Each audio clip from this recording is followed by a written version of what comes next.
For today's video guys, gagawa kami ng ice cream guys na ang flavor langka flavor. Meron kasi kaming napagpartihan kahapon na langka. Pinagpartihan namin isa. Walang maisip na gawin doon sa langka. Ang gagawin na lang namin ng ice cream. Kasi birthday bukas ng anak ko. Ito yung mga rekado natin guys. Ito yung ating langka na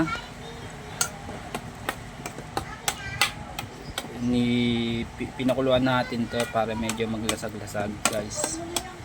Tapos meron tayo dito sweet Casablanca condensada. Dalawa natin. Konti lang naman ang gagawin natin guys. Saka isang Nestle cream. Yes. Tatawag lang tayo sa yung sabaw ng Tawag lang tayo ng backup.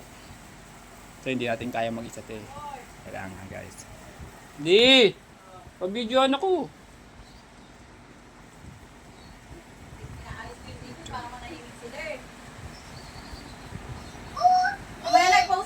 A few moments later. Balik na tayo sa ating ginagawa guys. Ani muna natin siya guys.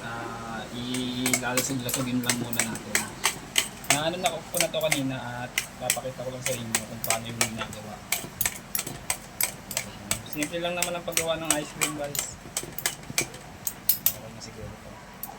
Tapos lipat natin sa isang plastic container.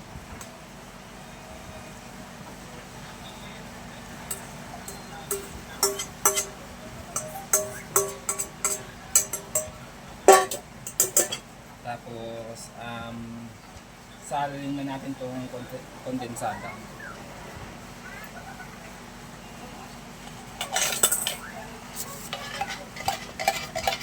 Sirain natin guys para masunod natin kaya mahalan din kasi simple lang naman to guys pag mixing mo lang yung mga ingredients.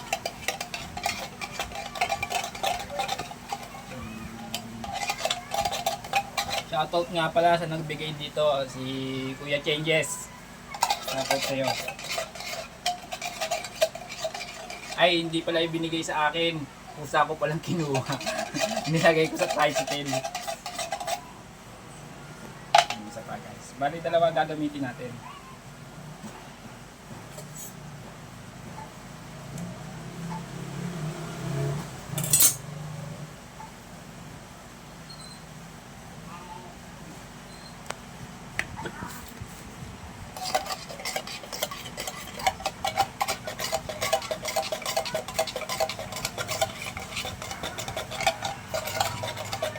Si Kuya Ronnie kasi ang gagawin niya, isasama niya daw sa pick-up.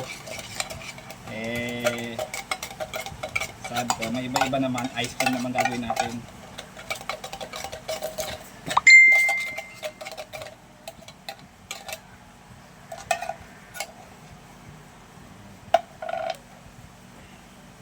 Konting pamunas.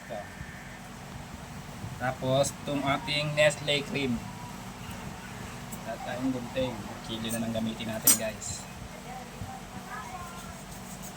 Talas pa ng kutsilyo natin guys. Mag-iingat ako sobrang talas halos di na makahiwa Pugitin na lang natin guys. Sabi na lang.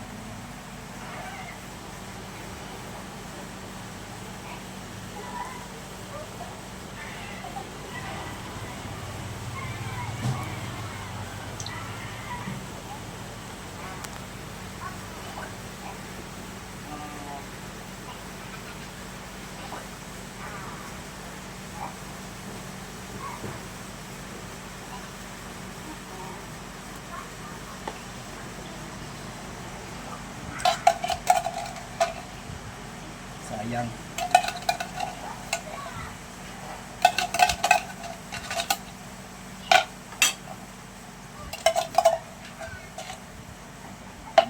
Mix lang natin guys. Para maghalo-halo yung ating mga ingredients. Tapos medyo hiwa-hiwalayin din natin yung mga langka. Mix lang natin guys.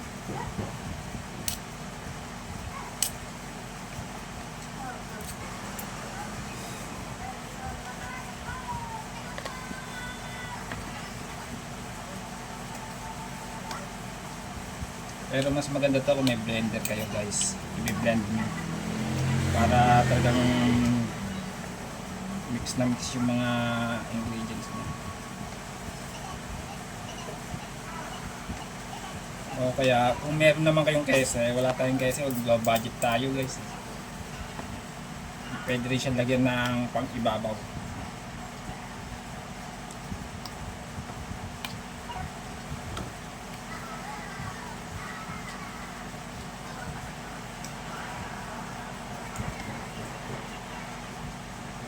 Haluin lang natin siya ng haluin. Wala naman bayad ang paghalo. May bayad lang naman dito yung ingredients guys. Mix lang natin siya ng mix.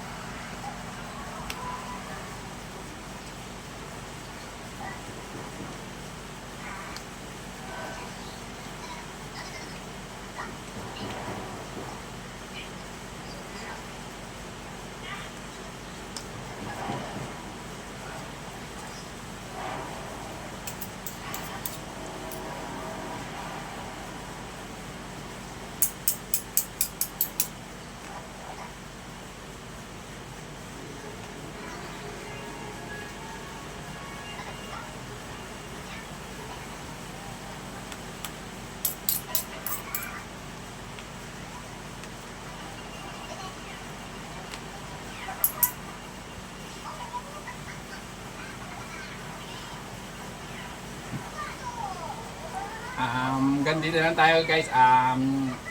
Ilalagay natin sa rep at nagpatay kasi ako ng rep eh. Ilinis lang muna. Sasalpak ulit natin. Ilalagay natin ito na siguro mga 24 hours o isang araw sa rep. Sa part 2 ko na lang iano kung ano ang pinalabas na itong ating ginawang langka ice cream guys. Ito yung ating finished product. Patitigasin na lang natin langka ice cream. Hanggang dito na lang guys. Ingat kayo palagi at i-share and subscribe na lang ang ating channel para mayroong updated kayo sa ating mga bagong mga vlog. Dito lang guys. Maraming salamat.